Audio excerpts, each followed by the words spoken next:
پرسیاری بیست ئەڵێ هەندێک دەڵێن ئینشاءالله لەگەڵ ئینشاءالله واتای چییە؟ چۆن ڕاست بێڵین؟ ئینشاءالله، ئیشاءالله ئەوانە کە کورد ڕاهاتون لەسەری ئەسڵی جملەکە ئین شاء الله ئەمە جملەکە ئەگەر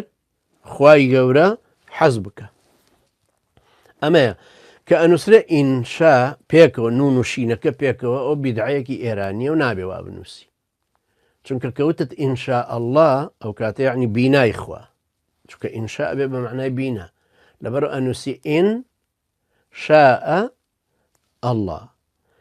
ئینشاء هەمزەکەشی بۆکەی ئەگەر نەشت کرد ئینشاء الله هەر بە ئینشاء الله ئەخوێنرێتەوە دیارە چونکە لە عەرەبیە ئەشێ چۆن ئەڵێن زەکەریا